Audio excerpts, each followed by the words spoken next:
ছাত্র শিক্ষক তারা ঐক্যবদ্ধভাবে তাদেরকে যাতে স্কুলে ফেরার সুযোগ সুবিধা, মিড ডে মিলে যে দুর্নীতি চলছে, দুর্নীতি বন্ধ, বেসরকারি শিক্ষা প্রতিষ্ঠানগুলোর রমনামা বাজার তৈরি করা বন্ধ করতে, সরকারি স্কুল কলেজ বিশ্ববিদ্যালয়ের সংখ্যা কমানো যাবে না। স্কুল বেসিক্যালি স্কুল শিক্ষাটা সরকারি স্কুল শিক্ষাটাকে তুলে দিতে চাইছে। মাস্টার সূর্য সেন, প্রীতিলতা বাদ্দেদার, কল্পনা দত্ত, সুখদেব, রাজগুরু, চন্দ্রশেখর আজাদ, তাদের আদর্শে যারা বলিয়ান আমরা, তারা হাত মেলাবো এইসব মানে দালালদের। তৃণমূল জানে যে বামপন্থীদের সাদা পাজামায় একটা কালি ছিটে তারা লাগাতে পারে। ড্রপ আউট হওয়া ছাত্রছাত্রী এবং ড্রপ আউট হওয়া শিক্ষক, এখন তো আমাদের রাজ্যে শিক্ষকরাও ড্রপ আউট, যোগ্য শিক্ষকরা তারা ড্রপ আউট হয়ে তাদের রাস্তায় বসে থাকতে হচ্ছে। ড্রপ আউট হওয়া ছাত্র শিক্ষক তারা ঐক্যবদ্ধভাবে তাদেরকে যাতে স্কুলে ফেরানো যায় সেই দাবি, কম খরচে পড়াশোনা, স্কলারশিপ, স্টাইপেন্ড, এই সুযোগ সুবিধাগুলো বাড়ানো, সরকারকে দায়িত্ব নিতে হবে। সরকারি স্কুল কলেজ বিশ্ববিদ্যালয়ের সংখ্যা কমানো যাবে না। এনইপি পিপিপির নামে বেসরকারি শিক্ষা প্রতিষ্ঠানগুলোর রমনামা বাজার তৈরি করা বন্ধ করতে হবে এবং তার পাশাপাশি মিড ডে মিলের সুযোগ সুবিধা, মিড ডে মিলে যে দুর্নীতি চলছে, দুর্নীতি বন্ধ করা, মিড ডে মিলের সুযোগ সুবিধা বাড়াও, তাকে এক্সটেন্ড করা, রাজ্যের সমস্ত অংশের মানুষের হাতেই ইন্টারনেটের পরিষেবা পৌঁছে দেওয়া, ফ্রি ইন্টারনেট ফর অল, এবং আমাদের রাজ্যে যে পেন্ডিং ছাত্র সংসদ নির্বাচন এবং স্কুল পরিচালন সমিতির নির্বাচনগুলো, এই নির্বাচনগুলো অবিলম্বে সংগঠিত করতে হবে।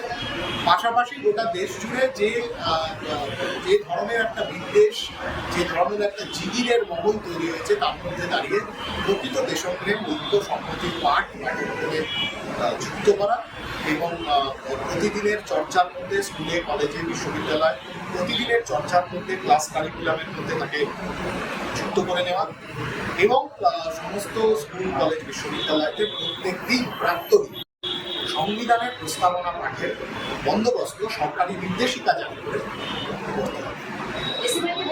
কলেজের যে ইলেকশন হচ্ছে না কিংবা কলেজের দুর্নীতি, প্রতিদিন দুর্নীতি, তা নিয়ে বারবার প্রধানত দেখেছি, কিন্তু প্রাথমিক স্তরে রাজ্যের যে স্কুলগুলি রয়েছে তার বেহাল অবস্থা রয়েছে। কিছুক্ষণ আগে আপনি বললেন যে মিড ডে মিলের অবস্থা খারাপ, পোকামাকড় হয়ে যাচ্ছে, স্কুল বন্ধ হয়ে যাচ্ছে এবং ইউনিফর্ম দেখা যাচ্ছে রাজ্য সরকারের কোথাও স্ট্যাম্প লাগানো হচ্ছে, সেই ইউনিফর্ম পরে ছাত্রছাত্রীরা স্কুলে যাচ্ছে। তার বিরুদ্ধে কি আগামী দিনে কোনো আন্দোলন? এর আগেও আমরা বলেছি এটা কন্টিনিউয়াস, একটা মানে কন্টিনিউয়াস মুভমেন্টের মধ্যে আছেই এটা, যে স্কুল বেসিক্যালি স্কুল শিক্ষাটা সরকারি স্কুল শিক্ষাটাকে তুলে দিতে চাইছে, যে কারণে সাবজেক্ট টিচারের কমতি, নিয়োগ বন্ধ, এই যে 26,000 শিক্ষক শিক্ষিকা তারা শিক্ষাকর্মী তারা চাকরি হয়, তার ফলাফলে স্কুলে সাবজেক্ট টিচার আরও কমে গেল।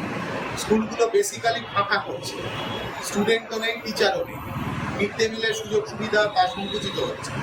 আবার তার পাশাপাশি যেটা হচ্ছে যে স্কুলের কমপ্লেক্সগুলোকে মার্চ করে দেওয়ার চেষ্টা, এই ধরনের কথাবার্তা শোনা যাচ্ছে। আসলে স্কুল শিক্ষাকে ধ্বংস করে দিতে চাইছে, বেসরকারি স্কুল যাতে তাদের জায়গা তৈরি করে নেয়। আর কয়েক বছর বাদে সরকার যে রাস্তায় যাচ্ছে তাতে স্কুল শিক্ষাটা প্রাইভেট লিমিটেড কোম্পানির হাতে চলে যাবে। তৃণমূল দাবি করছে যে এই রাজ্যের যে শিক্ষা নিয়ে যত দুর্নীতি কিংবা শিক্ষার যে ভঙ্গুর অবস্থা বাম আমল থেকে শুরু হয়েছিল তার এখন ফল ভুগতে হচ্ছে। বাম আমল থেকে যদি শুরু হয়েই থাকে তাহলে তৃণমূল সরকার একজন বাম নেতা মন্ত্রীকে কেন বরাদের ভেতর ঢোকাতে পারে? 18টা কমিশন, এসব অনেক কথা বলেছে, চিটফুট, হ্যান ত্যান ইত্যাদি, দম থাকে ভরুক না। পার্থদের স্কুল শিক্ষামন্ত্রী বাম আমলের একটা একচালার ঘরে থাকে বাঁকুড়াতে, গিয়ে দেখে এসো, দম থাকলে তাকে ধরে নিয়ে যাক। তো আমরা বলছি তো, দম থাকলে পার্থদের তাকে ধরে নিয়ে প্রমাণ করুক যে কি হচ্ছে, হোয়াট ইজ হোয়াট, বেরিয়ে আসবে। এই দম নেই। তৃণমূল জানে যে বামপন্থীদের সাদা পাজামায় একটা কালি ছিটে তারা লাগাতে পারে, সেই কারণে এসব বাগদুম কথা। এই রাজ্যের স্কুল শিক্ষা, উচ্চশিক্ষা সবটাকে ধ্বংস করে ফেলেছে, ধ্বংস মানে করছে নয়, করে ফেলেছে।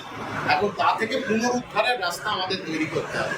সেই পুনরুদ্ধারের স্লোগানই হলো রিপ্লেম এডুকেশন, যে স্লোগানকে সামনে রেখে 16 তারিখ এই রাজ্যের হাজার হাজার ছেলেমেয়ে তারা কলেজে আসবে।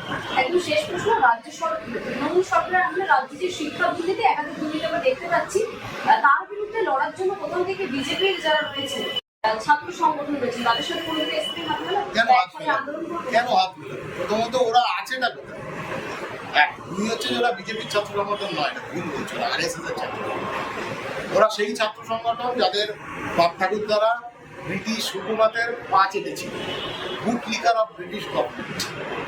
তাদের সাথে আমরা হাত মেলাবো যারা ভগৎ সিং, মাস্টারদা সূর্য সেন, প্রীতিলতা বাদ্দেদার, কল্পনা দত্ত, সুখদেব, রাজগুরু, চন্দ্রশেখর আজাদ, তাদের আদর্শে যারা বলিয়ান আমরা, তারা হাত মেলাবো এইসব মানে দালালদের কাছে যারা দেশের স্বাধীনতা সংগ্রামের সঙ্গে বেইমানি করেছে এবং আজকেও এই ছাত্র সমাজের সঙ্গে বেইমানি করছে, তাদের সাথে কেন হাত মেলাবো? তারা বলেছিল ইংরেজের তারা আমি বলছি না, ভারতবর্ষের ইতিহাস বলছে, স্বাধীনতা সংগ্রামের ইতিহাস বলছে। ওদের বাপ ঠাকুরদাদের দেখা গেছিল ব্রিটিশের পা চেটে মুচলেখা দিয়ে বেরিয়ে আসতে। ওরাও এখন এসব মুচলেখা দেয়। এবার রিপাবলিক কদিন আগে মুচলেখা দিয়েছে না, যে কোথাকার ইস্তানবুলের কোথায় কি একটা দেখিয়েছে, এটা একটা অন্য কিছু দপ্তর, সেটাকে কংগ্রেসের দপ্তর করে দেখিয়ে দিয়েছে, তারপর মুচলেখা দিয়েছে। মুচলেখা দেওয়া কোনো ছাত্র সংগঠনের সাথে এসএফআই কেন হাত? বাংলা হান্টের আরও খবর দেখতে নজর রাখুন। বাংলা খবর মানেই বাংলা হান্ট।